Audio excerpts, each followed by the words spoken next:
Hey everybody, it's Tripl-L. Now let's talk some Darling in the Franxx. This is a late upload, but thanks for waiting if you're here to watch it. I had some personal issues I had to take care of past Sunday, and then that just kind of spiraled out of control, and I just need to take time to myself. But anyway, that's why the video is late. Let's just get into the video now. Alright, so Darling in the Franxx episode 7 is a beach episode. So I wasn't sure how I was going to tackle this, right? Because the beach was such out of left field maneuver in general that it was like, there's a beach in a post-apocalyptic world, and already like that right there was so jarring. Like the whole experience that these kids were going through was so jarring. Like even giving the kids a reward and letting them go to a beach, that seems to be such a weird move when you consider like the kind of life that these kids live. And so just the whole thing was just, this is a very out of place episode. But when you consider other things, you know, you could argue that this makes sense. Like we know that our group of kids is special. So maybe this is what the plantation decided. Yeah, let's put them out there and see if this helps their numbers. I could see that. Anyway, there is this, not authentic, there is this kind of staged feel to all this, but given what the kids find out in this episode when it comes to the town and all that, we know it's not staged. Like, and for a good portion of the episode, I was wondering, is this a virtual reality? Or are we actually at a beach? Like, what the heck, man? It's just very interesting stuff. So, we're going to talk a little bit about it, but we're going to keep the video relatively short. So, let's just cover really quick plot points. Hiro is officially Zero Two's partner. Hiro's getting warned to be careful with Zero Two, like, you know, emotions and all that. Zero Two can be dangerous. We have the whole kissing thing going on. We have those hot and steamy scenes with Ichigo and Zero Two. Pretty cool. We have the star fall scene, or what's the shooting star scenes, shooting stars. And we have just the exploration of the town and just, I guess, world building? I don't know, it's so weird. Like you go into this spot, you know that this is a world of desert. You go into this spot, you find so many woods, and then you find a town snuggled in there. Like that's a lot of foliage. So it's just very interesting. And then all throughout the episode, you also have the term surface, when humans lived on the surface. And that's like, that brings back flashbacks of Gurren Lagann, just like, what's going on? But anyway, we get a lot of plot points. We also know like the Klaxosaurs are in for magma energy, and a lot of interesting plot points are getting thrown off. That's the main idea. But yeah, let's just like talk about the things that I look at in this and just what I want to see going forward. All right, so one of the big things standing in my head is we have the child rearing book. Let me just look at the name particularly. I think like your first childbirth. So we have that book in play.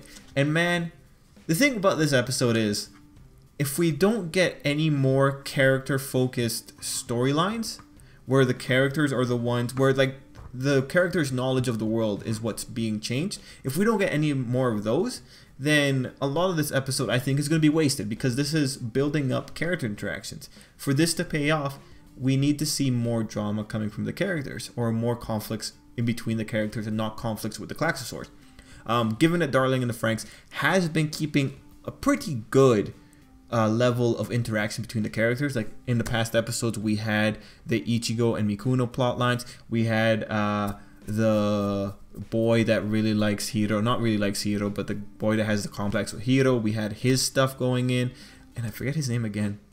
I never want to remember his name. Anyway, you know, we have Tripl-6, his thing too, Zorome. We have his relationship with Hiro becoming more solid. We understand that this kid wants to be an adult. Like we have a lot of little details about the characters.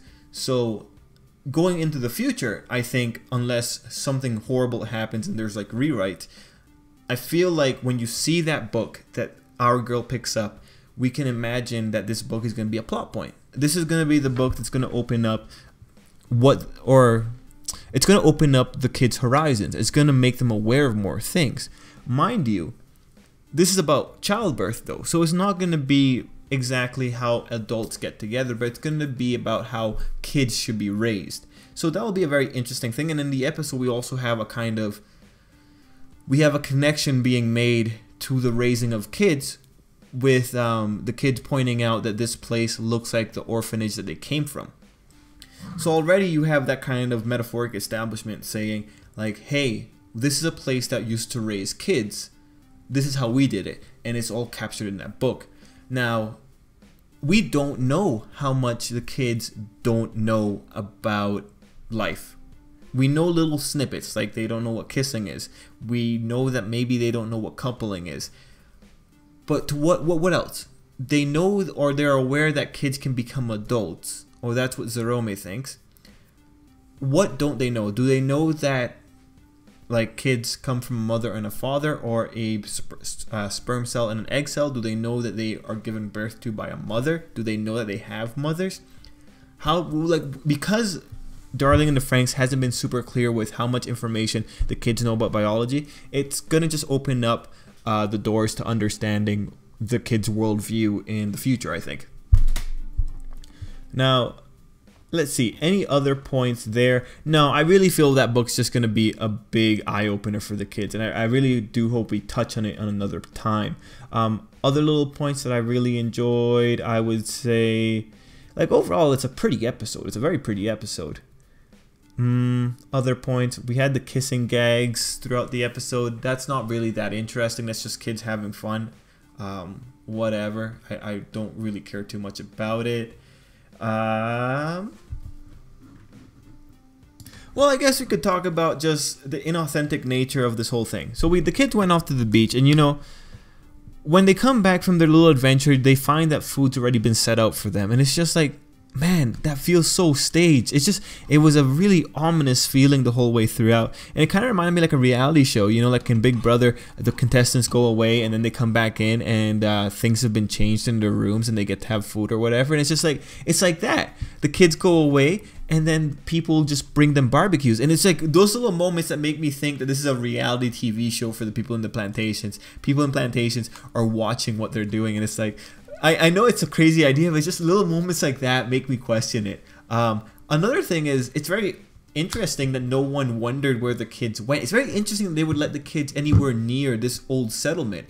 It's just so weird. Like, if you have a post-apocalyptic society and you're trying to control people, you limit the amount of information that they can intake. So them being so free with this information, just letting the kids do whatever, what is that? Is that stupidity, or is that just wanting to see what the kids are going to do? Or is this like a giant experiment? Interesting things. Oh, other point that I thought was really cool, that Hiro has a scar on his chest. That's marking where he had the previous blue thing on him. And we also find out about the Grand Crevice. That's where 02 is headed. That's one of the big deals. And it's just a term drop right now. We don't really know what to make of it till the next episode or the future episode, but we'll have to see. Anyway, you know, aside from cuteness and emotional things, those are like the main points I wanted to talk about. So I'm gonna leave it there. And just, guys, if I missed anything, let me know in the comments down below, and we'll address it in the next video. But for now, thanks for watching. Until next time, I hope you have a great day.